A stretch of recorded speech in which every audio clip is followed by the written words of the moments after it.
മക്കളെ പിന്തുടരുക എന്നുള്ള ഒരു ആശയം തീർച്ചയായും ചാവറപിതാവിൻ്റെ ഈ ചാവരുളിനോട് ചേർന്ന് നിൽക്കുന്ന ഒരു ചിന്തയാണ്. അതിൻ്റെ പ്രായോഗിക തലമാണ്. ചാവറയച്ചൻ പൊതുസമൂഹത്തിന് നൽകിയ നന്മകൾ ശരിക്കും നമ്മുടെ സാംസ്കാരിക കേരളം തന്നെ ഒരു പരിധിവരെ മറന്നു കിടക്കുന്ന ഒരവസ്ഥയാണ് നമുക്ക് പൊതുസമൂഹത്തിൻ്റെ പഴയകാല ചരിത്ര പുസ്തകങ്ങളും പരിശോധിക്കുമ്പോൾ കാണാൻ സാധിക്കുക. അധ്യാപകരും മാതാപിതാക്കളും തമ്മിൽ എത്രമാത്രം ഹൃദയ അടുപ്പമുണ്ടോ അത്രയും നല്ല ഒരു വിദ്യാഭ്യാസ പ്രക്രിയ, അത്രയും നല്ലൊരു അധ്യയനം നമ്മുടെ മക്കളുടെ മനസ്സിലും ഹൃദയത്തിലും നടക്കുന്നു എന്നുള്ള ഒരു ആശയത്തിലേക്ക് നമ്മൾ എത്തുകയാണ്.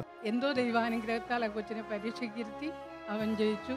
ഞാൻ പറഞ്ഞില്ല, അവനിപ്പോൾ നല്ല നിലയിൽ അവനൊരു കോൺട്രാക്ടറാണ്. ജീവിതത്തിൽ വളരെമായിട്ട് വിജയിച്ചപ്പോൾ നമ്മൾ പിന്തുടരുന്ന കൊണ്ടുണ്ടായ നേട്ടമാണെന്നാണ് ഞാൻ പറയുന്നത്.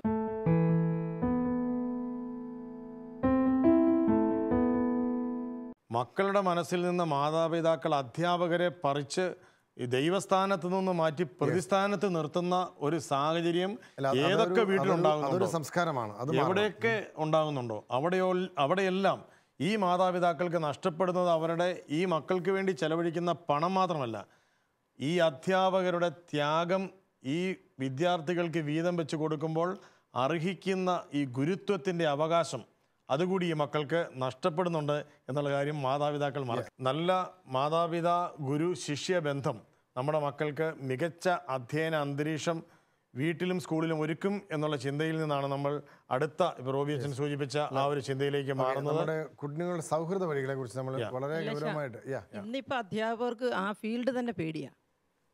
കാരണം ഏത് കുട്ടിയോട് എന്തെങ്കിലും ഒന്ന് സംസാരിച്ചു പോയാൽ പീഡനമാവും. അപ്പോൾ അധ്യാപകരുടെ സുരക്ഷിതത്വം കുറഞ്ഞ സ്ഥിതിക്ക് അവർക്ക് ആത്മാർത്ഥതയും കുറയാനാണ് സാധ്യത. അധ്യാപകരുടെ സുരക്ഷിതത്വം കുറയുമ്പോൾ അവർക്ക് എന്ന് പറഞ്ഞാൽ ക്രെഡിബിലിറ്റി നഷ്ടപ്പെടുന്നു. സാറെന്താണോ?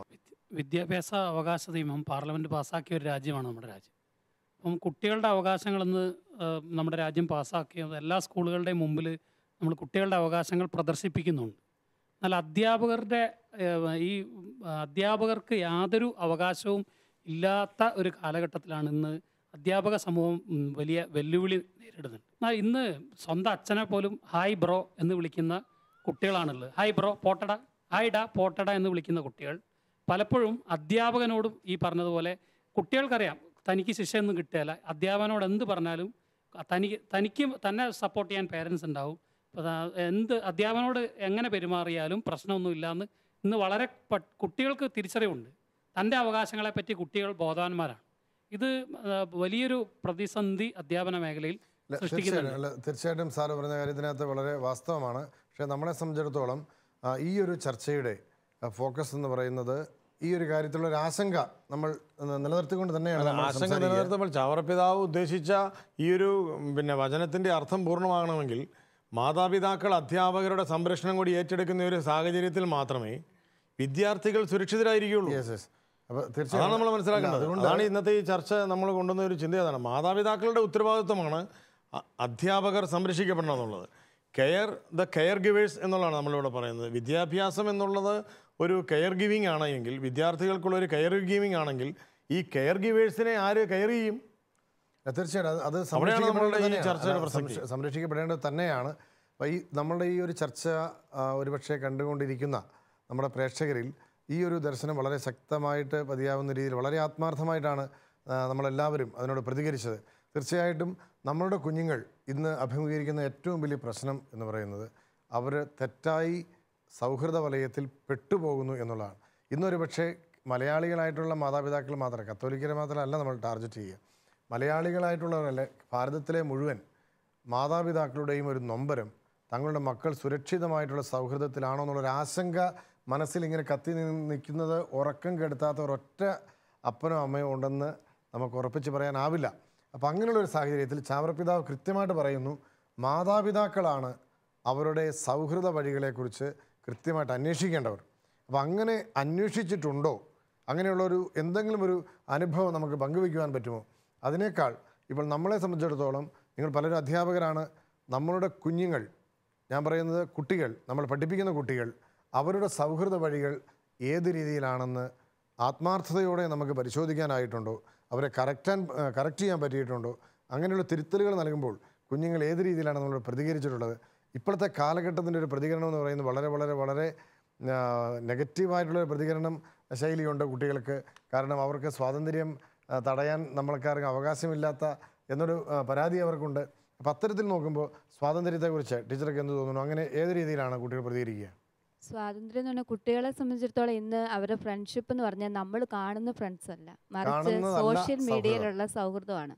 നമ്മുടെ സ്കൂളിലുള്ള ഞങ്ങളൊക്കെ എൻ്റെ ഫേസ്ബുക്കിലായാലും വാട്സാപ്പിലായാലും ഏറ്റവും കൂടുതൽ സുഹൃത്തുക്കളുള്ള ഞാൻ പഠിപ്പിക്കുന്ന സ്റ്റുഡൻസ് തന്നെയാണ്.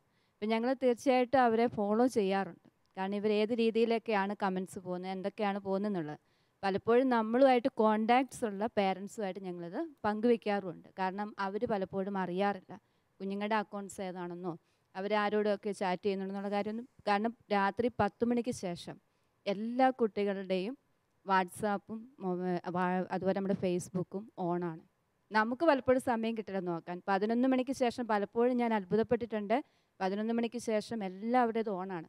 നമ്മുടെ കുഞ്ഞുങ്ങളുടെ സൗഹൃദം എന്ന് പറയുന്നത് ഒരിക്കലും ഇന്ന് നമ്മൾ ഇത്രയും കാലം കണ്ടുപിടിക്കാൻ ശ്രമിച്ചിരുന്ന ഒരു സൗഹൃദ വഴിയിലൂടെ നമുക്ക് കണ്ടുപിടിക്കാൻ പറ്റില്ല. അതുകൊണ്ട് ടെക്നോളജിയിൽ നമ്മൾ മാതാപിതാക്കൾ വളരെയധികം ശ്രദ്ധാലുക്കളായിരിക്കണം, അധ്യാപകർ ശ്രദ്ധാലുക്കളായിരിക്കണം. എങ്കിൽ മാത്രമേ നമുക്ക് നമ്മുടെ കുഞ്ഞുങ്ങളെ ഫോളോ ചെയ്യാം. എന്ന് പറഞ്ഞാൽ ആധുനികമായിട്ടുള്ള ഒരു ടെക്നോളജിയുടെ കാര്യങ്ങളിൽ മാതാപിതാക്കൾ കൂടുതൽ വിജിലൻ്റ് ആയിരിക്കണം. ഇതുവരെ നമ്മൾ പങ്കുവച്ചതിൽ ഈ ഒരു പോയിന്റുമായിട്ട് വളരെ പ്രസക്തമായ ഒരു ചിന്തയാണ് ടീച്ചർ ഷെയർ ചെയ്തിരിക്കുന്നത്. എന്ന് പറഞ്ഞാൽ ഈ നമ്മുടെ മാതാപിതാക്കൾ വളരെ വളരെ ശ്രദ്ധിക്കേണ്ട ഒരു മേഖലയാണ്. കാരണം പല മാതാപിതാക്കൾക്കും ഇപ്പോൾ ഒരു മിഡിൽ ഏജിലെ മാതാപിതാക്കളല്ല, അതിന് മുകളിലുള്ള മാതാപിതാക്കൾ പലർക്കും മൊബൈലിൻ്റെ സാമാന്യ ഉപയോഗം അറിയാം. ഇപ്പോൾ സാറിനെ പോലുള്ള ആളുകൾക്ക് മിനിമം ഉപയോഗം അറിയാമെന്ന് കൂട്ടുക. അപ്പോൾ അതിനും അപ്പുറത്തുള്ള ആളുകളൊന്നും അറിയില്ല. അതേസമയത്ത് ഒരു മിഡിൽ ഏജിലായിട്ടുള്ള മാതാപിതാക്കൾക്ക് ഒരു ആവറേജ് ഉപയോഗങ്ങൾ അറിയാം. എങ്കിൽ പോലും രാത്രിയിൽ കുഞ്ഞുങ്ങൾ 11 മണിക്ക് ശേഷം കുട്ടികൾ ഓണാണ്. 11 മണിക്ക് ശേഷം മറ്റൊരു കാര്യമുള്ളത്, കുട്ടികൾ ആരും സ്വന്തം പേരിലല്ല, ഫേക്ക് നെയിമിലാണ് വാട്സപ്പും ഫേസ്ബുക്കും എല്ലാം ഫേക്ക് നെയിം ഉപയോഗിച്ചുകൊണ്ട് അവർ ലാവിഷായിട്ട് ഇടപെട്ടുകൊണ്ടിരിക്കുകയാണ്. എന്ന് പറഞ്ഞാൽ അവരുടെ സമയം, ഉറക്കത്തിന് സമയം മൊത്തം താറുമാറാകുകയാണ്. അപ്പം മാതാപിതാക്കൾ വളരെ വളരെ വിജിലൻ്റ് ആകേണ്ട ഒരു സമയമാണ്.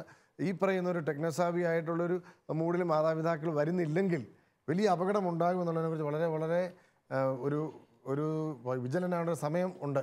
അപ്പോൾ ടീച്ചർ പറഞ്ഞതായി കൂട്ടിച്ചേർത്ത് പറയാനുള്ളത്, ആധുനിക മാധ്യമങ്ങളിൽ പ്രത്യേകിച്ചും വാട്സപ്പ് ഫേസ്ബുക്കിലൊക്കെ ഒരുപാട് കുട്ടികളുടെ ഫ്രണ്ട് റിക്വസ്റ്റ് നമുക്ക് വരാറുണ്ട്. പലപ്പോഴും നമ്മൾ ഇത് ആക്സെപ്റ്റ് ചെയ്ത് പലപ്പോഴും ചില കുട്ടികളെ ഫോളോ ചെയ്യുമ്പോൾ കാണുന്നത്, കുട്ടികൾ അവരുടെ പേരിൻ്റെ ഒപ്പം എന്താണെന്ന് മനസ്സിലാകാതെ തന്നെ പേരിൻ്റെ ഒപ്പം സ്മോക്കീസ്, അവരുടെ പേരിൻ്റെ ഒപ്പം അതിൻ്റെ ഒരു അതിന് പേരിന് ശേഷം അഡ്ജക്റ്റീവായിട്ട് സ്മോക്കീസ് ഇങ്ങനെയൊക്കെ ഇടുക. അപ്പോൾ സ്വാഭാവികമായിട്ട് നമ്മൾ കുട്ടികളെ ചിലപ്പം ചോദിക്കുക, എന്താണ് നീ പുകവലിക്കലുണ്ടോ, നീ എന്താ ഇങ്ങനെ സ്മോക്കീസ് എന്നൊക്കെ ഇടുന്നത്, ഇതൊരു അഭിമാനമുള്ള കാര്യമാണോ ഇങ്ങനെ പേരിൻ്റെ ഒപ്പം ഒരു പ്രൊഫൈലിൽ ഇങ്ങനെ ഇടുന്നത്? അപ്പോൾ കുട്ടി പറയാം, അത് സാറേ എനിക്ക് കൂടുതൽ ലൈക്ക് കിട്ടാൻ വേണ്ടി ഞാൻ ചെയ്യുന്നതാണ്. അപ്പം തനിക്ക് കൂടുതൽ ലൈക്ക് കിട്ടാൻ വേണ്ടി എന്ന കുട്ടി പറയുന്നുണ്ട്. അതുപോലെ തന്നെ എനിക്ക് കഴിഞ്ഞ വർഷം ഉണ്ടായ ഒരു അനുഭവം, 10ാം ക്ലാസ്സിൽ പഠിക്കുന്ന ഒരു കുട്ടി തൻ്റെ പ്രൊഫൈലിൻ്റെ ഒപ്പം ചേർത്താണ് ഗേൾസ് ഹണ്ടർ. കുട്ടി തൻ്റെ പേരിൻ്റെ ഒപ്പം ചേർത്താണ് ഗേൾ ഹണ്ടർ. അപ്പോൾ വളരെ എന്തോ ഒരു അഭിമാനമായ കാര്യമായിട്ടാണ് കുട്ടികൾ ഇതിനെ കാണുന്നത്. ഞാൻ ആ കുട്ടിയെ പിറ്റേ ദിവസം തന്നെ കണ്ടപ്പോൾ വിളിച്ച് ചോദിച്ചു, നിനക്ക് എന്താ മോനെ ഇങ്ങനെ ഒരു ഇതെല്ലാവരും കാണുന്നൊരു സാധനമല്ലേ, ഒരു ഗേൾ ഹണ്ടർ എന്നൊക്കെ, ഒരു ആൺകുട്ടിയാണ്, അപ്പോൾ നിനക്ക് ഇടാൻ ഇത് ആളുകൾ കണ്ട നിന്നെ എത്ര അവമതിപ്പോട് കൂടിയായിരിക്കും കാണുന്നത് എന്ന് ചോദിച്ചു. അപ്പോൾ അവൻ അതിൻ്റെ എന്താ പറയുക, അതിൻ്റെ ഗൗരവബോധത്തെ പോലും പറ്റി കുട്ടിക്ക് ബോധമല്ല. കുട്ടിയുടെ രക്ഷിതാക്കളെങ്കിലും ഈ കുട്ടിയുടെ പ്രൊഫൈൽ സ്വന്തം രക്ഷിതാവെങ്കിലും കണ്ടിരുന്നെങ്കിൽ അത് തിരുത്താൻ ശ്രമിക്കുകയും ചെയ്തിരുന്നെങ്കിൽ എന്ന് പറഞ്ഞാൽ ഈ ഒരു സങ്കല്പത്തെക്കുറിച്ച് വളരെ വളരെ ഗൗരവമാണ്. ഈ ആധുനിക മാധ്യമങ്ങൾ നമ്മുടെ കുഞ്ഞുങ്ങളുടെ മുമ്പിൽ തുറന്നു വെച്ചിരിക്കുന്ന ഈ ഒരു മാധ്യമ സംസ്കാരം ഉണ്ടാക്കുന്ന അപകടത്തെക്കുറിച്ച് അതിൻ്റെ ഒരു 1000-ലൊരു അംശം പോലും നമ്മുടെ മാതാപിതാക്കൾ ബോധവാന്മാരല്ല എന്നുള്ള ഒരു കണ്ടെത്തലാണത്. കാരണം നമ്മുടെ ഇപ്പം ഇതിൻ്റെ അഡ്രസ്സ് എന്താണ് എന്ന് ചോദിച്ചു കഴിഞ്ഞാൽ, സാറിൻ്റെ അഡ്രസ്സ് എന്താണ് എന്ന് ചോദിച്ചു കഴിഞ്ഞാൽ സാറിൻ്റെ അഡ്രസ്സ് പറയാനുണ്ട്. സാറിൻ്റെ മകനോട് ഇത് ചോദിച്ചു കഴിഞ്ഞാലും അഡ്രസ്സ് പറയാം. ഇന്ന് ഈ തലമുറയ്ക്ക് ഒരഡ്രസ്സല്ല ഒരു വീട്ടിലുള്ളത്. ഇന്ന് ഒരു വീട്ടിൽ 7 അംഗങ്ങളുണ്ടെന്നുണ്ടെങ്കിൽ 7 അഡ്രസ്സുകളാണ്. അഡ്രസ്സ് പലതാകുമ്പോൾ നമുക്ക് സംഭവിക്കുന്നത് വെച്ച് കഴിഞ്ഞാൽ ഐഡൻറ്റിറ്റി പലതാകുക എന്നുള്ളതാണ്. ഒരു വല്ലാത്ത ദുരന്തത്തിലേക്ക് നമ്മുടെ ഈ സമൂഹം വന്നുവിടുകയാണ്. ഒരു വീട്ടിൽ പല അഡ്രസ്സ്.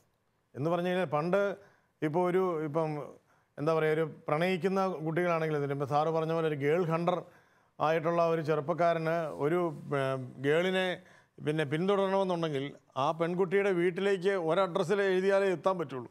അതുകൊണ്ട് തന്നെ ഈ പറയുന്ന കത്ത് ആ വീട്ടിൽ മറ്റാളുടെ കയ്യിൽ എത്തിപ്പെടാം. ഇന്ന് ഓരോരുത്തർക്കും ഓരോ അഡ്രസ്സ് ആയതോടുകൂടി ആർക്കും ആരെയും ഹണ്ട് ചെയ്യാം, വേട്ടയാടാം എന്നുള്ളൊരവസ്ഥയിലേക്ക് എത്തി. അപ്പോൾ വേട്ടക്കാരും ഇരകളുമായി ഇന്ന് നമ്മുടെ ഈ പറയുന്ന സൗഹൃദ വഴികൾ മാറുമ്പോഴാണ് നമ്മൾ ഇതിൻ്റെ അപകടം തിരിച്ചറിയുന്നത്. ആരാണ് വേട്ട ചെയ്യുന്നത്, ആരാണ് ഇരയാകുന്നത്? ഈ ഒരു പശ്ചാത്തലത്തിലാണ് സാറ് പറഞ്ഞ എൻ്റെ കൊച്ചിൻ്റെ അഡ്രസ്സ് എന്ത് എന്ന് ചോദിച്ചു കഴിഞ്ഞാൽ ഇതുവരെ മാതാപിതാക്കൾ സ്വന്തം പേരിൻ്റെ താഴെ കെയർ ഓഫ് വെച്ചോണ്ടായിരുന്നു ഇത്രയും കാലം ഒരു വിദ്യാർത്ഥിയുടെ അഡ്രസ്സ് എഴുതിക്കൊണ്ടിരുന്നത്. ഇന്നിപ്പോൾ കെയർ ഓഫ് ഇല്ല. ഇന്നിപ്പോൾ കെയർ ചെയ്യാനായിട്ട് ആരാണ് എന്ന് ചോദിച്ചു കഴിഞ്ഞാൽ ആരുമില്ലാത്ത കെയർ ഓഫായി. ഇനിയിപ്പോൾ കെയർ ഓൺ ആകേണ്ട ഒരു സമയത്തിലേക്ക് നമ്മൾ വരികയാണ്. സാറെന്താണ് ലാസ്റ്റ് ഒരു പോയിന്റ് കൂടെ, കുട്ടികളുടെ സൗഹൃദത്തെക്കുറിച്ച് പറഞ്ഞ കൂടെ പറയാണ്. ഇന്നിപ്പോൾ പണ്ട് സ്മോക്കിംഗ് ആയിരുന്നു വലിയ ദുശീലമായിട്ട് വന്നിരുന്നു. ഇന്നിപ്പോൾ അത് നിർത്തിയതോടുകൂടി മറ്റ് മേഖലകളിലേക്ക്, മയക്കുമരുന്നും ലഹരി പദാർത്ഥങ്ങളും അതിന്ന് വ്യാപകമായിട്ട് നമ്മളെന്നും പേപ്പറിൽ വായിക്കുന്നുണ്ട്. പക്ഷെ അതിൻ്റെ അഡിക്റ്റ് ആയിട്ടാണ് കുട്ടികൾ. അതൊരു നമ്മൾ പ്രത്യേകം ശ്രദ്ധിക്കേണ്ട ഒരു മേഖലയാണ്. കഴിഞ്ഞ 12 വർഷമായി കൊച്ചിയിൽ ഞാൻ താമസിച്ചുകൊണ്ടിരിക്കുകയാണ്. കഴിഞ്ഞ ദിവസം നടന്ന ഒരു ഇവാലുവേഷനിൽ എനിക്ക് വേണമെങ്കിൽ ഏതോ ഒരു മീഡിയയാണ്, അതോ ഗവൺമെൻറ്റിൻ്റെ തന്നെ ഏജൻസിയാണെന്ന് ഞാൻ മനസ്സിലാക്കുകയാണ്. അതായത് ഏറ്റവും കൂടുതൽ മയക്കുമരുന്ന് ഉപയോഗിക്കുന്ന ഇന്ത്യയിലെ തന്നെ പ്രധാനപ്പെട്ട ഒരു കേന്ദ്രം കൊച്ചിയാണ് എന്ന് കണ്ടെത്തുകയാണ്. കൊച്ചിയിൽ ഞാൻ പറഞ്ഞത് പ്രാന്തപ്രദേശങ്ങളിലുള്ള സ്കൂളുകളിൽ 5ാം ക്ലാസ് മുതലുള്ള കുട്ടികളെ മയക്കുമരുന്ന് ലോബി ശക്തമായിട്ട് വേട്ടയാടുകയാണ്. അവർക്ക് ആവശ്യമുള്ള സ്ഥലങ്ങളിൽ.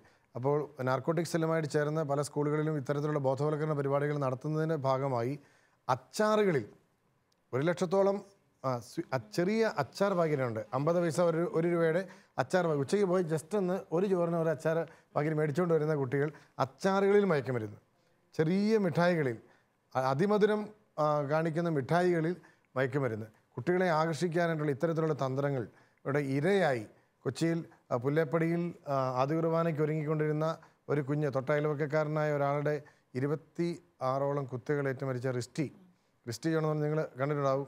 ആ കുഞ്ഞ് മരിച്ചുകൊണ്ടിരിക്കുന്ന സമയത്ത് ആശുപത്രിയിൽ ഓടിച്ചെല്ലാനായിട്ടൊരു അവസരം എനിക്കുണ്ടായി. അതിൻ്റെ തുടർച്ചയിൽ ആണ് മയക്കുമരുന്നിനെതിരെ റിസ്റ്റി ഫൗണ്ടേഷൻ എന്ന പേരിൽ മുഖ്യമന്ത്രി ഉദ്ഘാടനം ചെയ്ത റിസ്റ്റി ഫൗണ്ടേഷൻ കേരളത്തിന് നിലവിൽ വന്നത്. അത് മയക്കുമരുന്നിന് ശക്തമായ എല്ലാ സ്കൂളുകളിലും ബോധവൽക്കരണ പരിപാടികൾ നടത്തുന്നതിനുള്ള ശ്രമങ്ങൾ തുടരുകയാണ്. ഞാനിത് പറഞ്ഞത് മാതാപിതാക്കൾ അറിയണം, തങ്ങളുടെ മക്കൾ സ്കൂളിൽ നിന്നും പോയിട്ട് തിരിച്ചു വരുന്ന മകൻ മുഖത്ത് നോക്കുന്നുണ്ടോ, അല്ലെങ്കിൽ നമ്മൾ മുഖത്തേക്ക് നോക്കുമ്പോൾ അവൻ മുഖം മാറ്റുന്നുണ്ടോ. മാതാപിതാക്കൾ മുഖത്തേക്ക് നോക്കണം, കുഞ്ഞുങ്ങളുടെ മുഖത്തേക്ക് നോക്കണം. അതിന് സമയമില്ല. അത് പിന്നെ റോബിച്ചൻ പറഞ്ഞാൽ നോക്കാൻ ഞങ്ങൾ മാതാപിതാക്കൾക്ക് സമയമില്ല. സമയമില്ല. കാരണം മക്കളെ കാണാൻ പറ്റുന്ന വെളിച്ചമുള്ള ഒരു സമയത്ത് ഒന്നുകിൽ അപ്പൻ വീട്ടിൽ വരണം, വെളിച്ചം തെളിയുന്നതിന് മുമ്പ് വീട്ടിൽ നിന്ന് പോകാതിരിക്കണം. ഈ 2 സാഹചര്യങ്ങൾ നിലനിൽക്കുന്ന ഒരു വീട്ടിൽ മാത്രമേ ഈ മുഖത്തോട്ട് നോട്ടം ഉണ്ടാവുകയുള്ളൂ. ഞാൻ പറഞ്ഞു നമ്മൾ പരിഹാര വഴികളിലേക്കാണ് പറഞ്ഞോളൂ. നമുക്ക് കേരളത്തിനൊരു പൈതൃകവും പാരമ്പര്യവും എല്ലാം ഉണ്ടായിരുന്നു. ഇപ്പം നമുക്കറിയാം, നമുക്ക് കൊച്ചി പോലെയുള്ള സ്ഥലത്ത്, എറണാകുളം കൊച്ചി പ്രദേശത്തൊക്കെ നമുക്ക് ഇപ്പോൾ പോയാൽ കാണാൻ പറ്റുന്നത് കേരളത്തിലുള്ളവരെ അല്ല.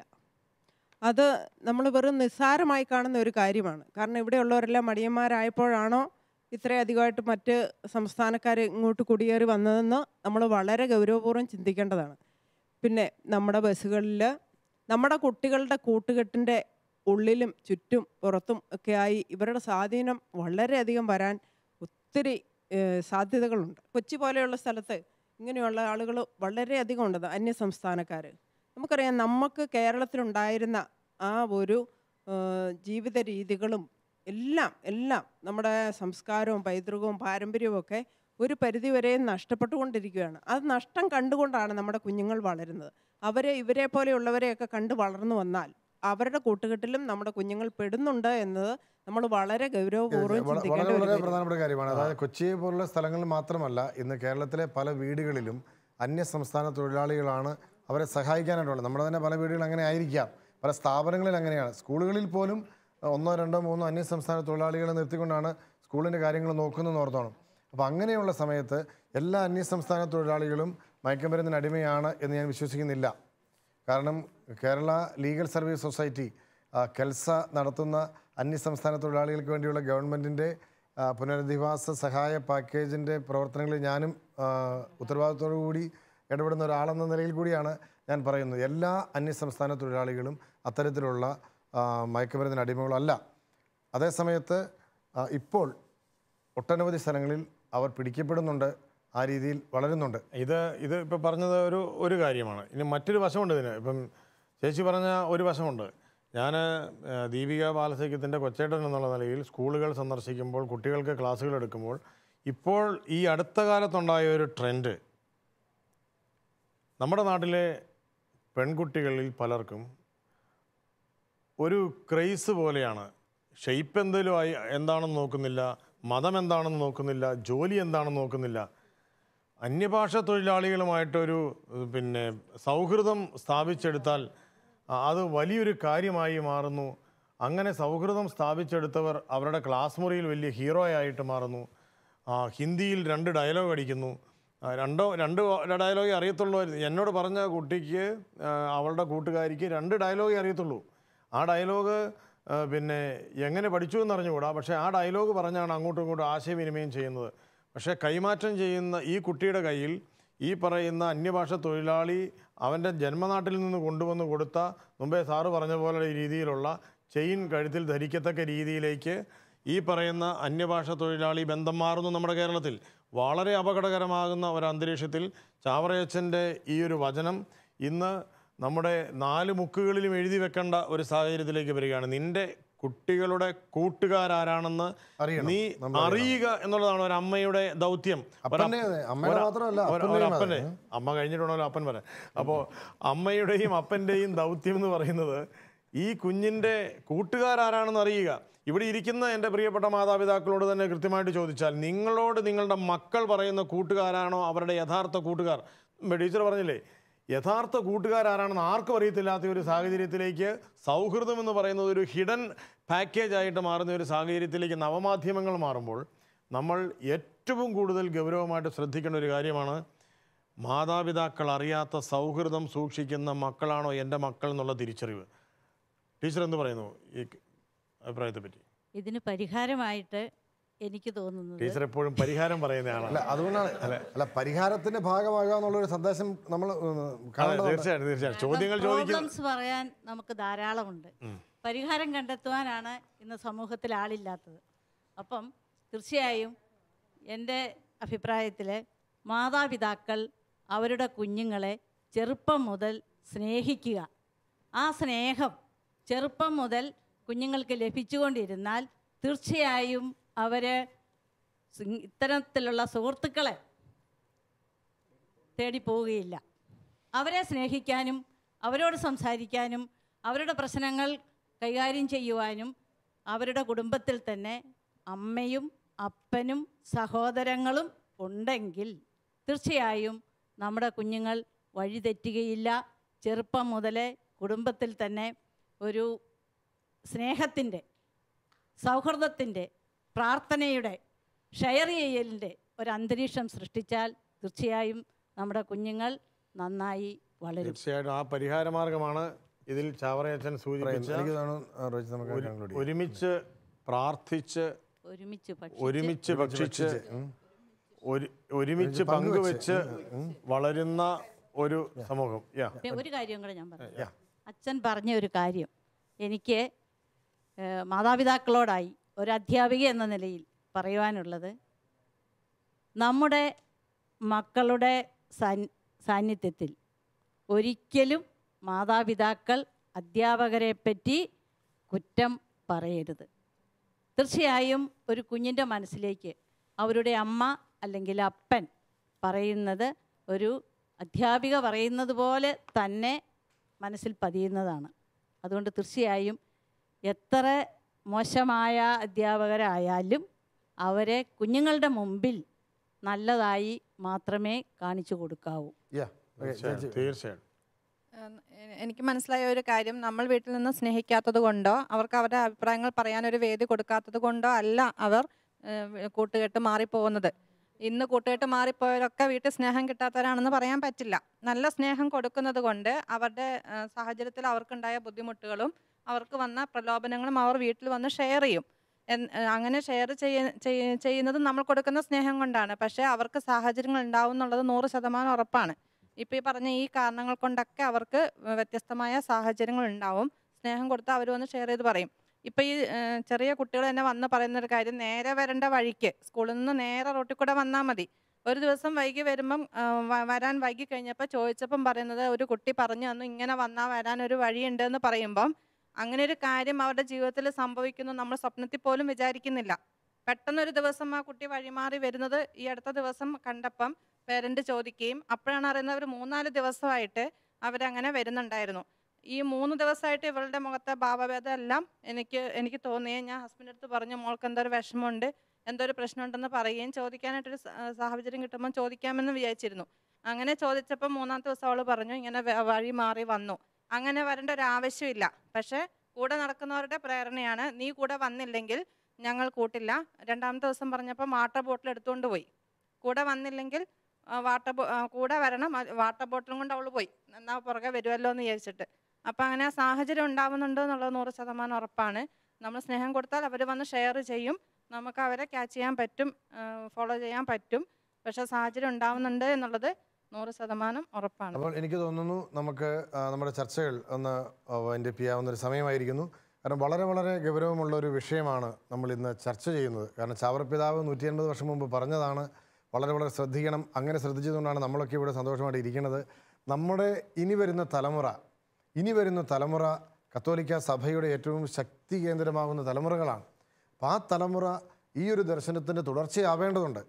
അതിനുവേണ്ടി നമ്മൾ ഈ ഒരു ചർച്ചയിൽ ഉയർത്തിയ വലിയ ദർശനങ്ങൾ, നിങ്ങൾ പങ്കുവച്ച ജീവിതാനുഭവങ്ങൾ, നിങ്ങളുടെ നിർദ്ദേശങ്ങൾ, ഇത് കേട്ടുകൊണ്ടിരിക്കുന്ന ശാലോം ടി വിയുടെ പ്രേക്ഷകർക്ക് വലിയ വെളിച്ചമാകും എന്നതിൽ യാതൊരു സംശയവുമില്ല.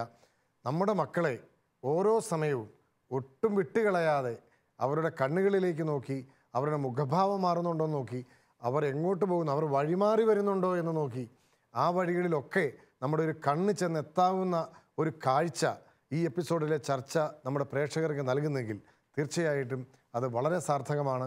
ഈ എപ്പിസോഡിൽ വളരെ സജീവമായി ചർച്ചയിൽ പങ്കെടുത്ത നിങ്ങളെല്ലാവർക്കും വളരെ സ്നേഹത്തോടുകൂടി നന്ദി പറയുന്നു. ഒരിക്കൽ കൂടി ഏവർക്കും നന്ദി. Thank you.